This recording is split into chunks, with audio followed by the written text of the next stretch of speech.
আমরা দাঁড়িয়ে রয়েছি হাতিবাগান সার্বজনীন দুর্গা উৎসবের পুজো মণ্ডপে। এবারে তাদের ভাবনা প্রকরণ, শিল্পী সুশান্ত শিবানী পাল। সদস্যদের মুখ থেকে শুনে নেব এবারে তাদের ভাবনা সম্পর্কে। এখানকার যে আমি তো এখানে কাজ করছি ট্র্যাডিশনকে যে একটা কন্টেম্পোরারি সময় যে গ্রাস করছে সেইটাকে নিয়ে আমার কাজটা। তো এখানে আমি যে ঠাকুরটা কনসিভ করেছি সেটা কিন্তু একটা একদম ট্র্যাডিশনাল একটা একচালার দুর্গা, যেখানে এক চালা কিন্তু না একটা যৌথ পরিবারের একটা লক্ষণ বা একটা সিম্বলিক স্ট্যাটাস আমাদের দিত।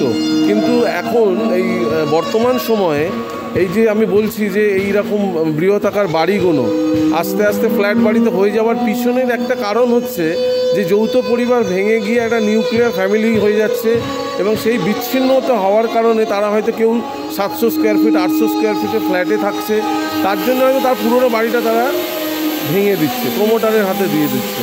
এই যে কনসেপ্টটা, সেখান থেকে কিন্তু আমার এই ভাবনাটা আসে। এবং আমি এই যে রাস্তাটায় কাজটা করছি, এখানে আমার ডান দিকে একটা বাড়ি আছে, সেখানে এক ঠাকুমা তার নাতির সঙ্গে কথা বলে। নাতি থাকে উল্টো দিকের যে ওই জীর্ণ বাড়িটা তার গ্রাউন্ড ফ্লোরে।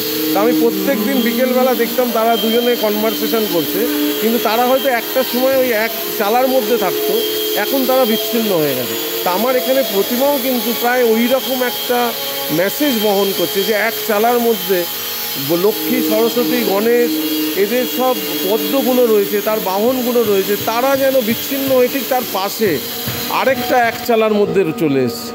হ্যাঁ, এবং দুর্গা সেখানে নিঃসঙ্গ, এবং ওই দুর্গার যে রঙের ব্যাপারটা, যে রঙের ব্যবহার, সেটাও কিন্তু না ওই জীর্ণ বাড়িটার মতো, যার হয়তো ওই প্লাস্টারটা চটে গেছে, ভেতর থেকে ইটটা বেরিয়ে এসছে, কিন্তু তার ওপর অর্নামেন্টেশনটা কিন্তু না ওই ভবিষ্যৎটা, যে ওই রকম একটা মেটাল আর্কিটেকচার তার গায়ে চাপানো হবে।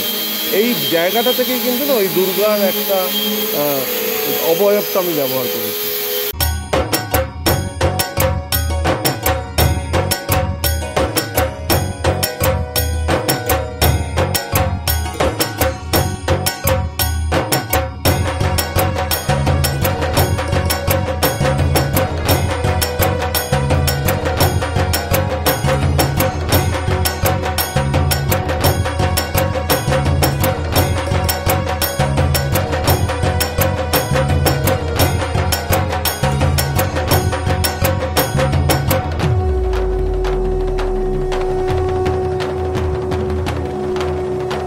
দেখে নিলেন হাতিবাগান সার্বজনীন দুর্গা উৎসবের এবছরের মণ্ডপসজ্জা।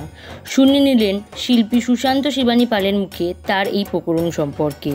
সর্বসাধারণের জন্য আগামী 5ই অক্টোবর থেকে মণ্ডপ খুলে দেওয়া হবে। তাই এবার পুজোর চমক দেখতে হলে অবশ্যই আসতে হবে হাতিবাগান সার্বজনীনে।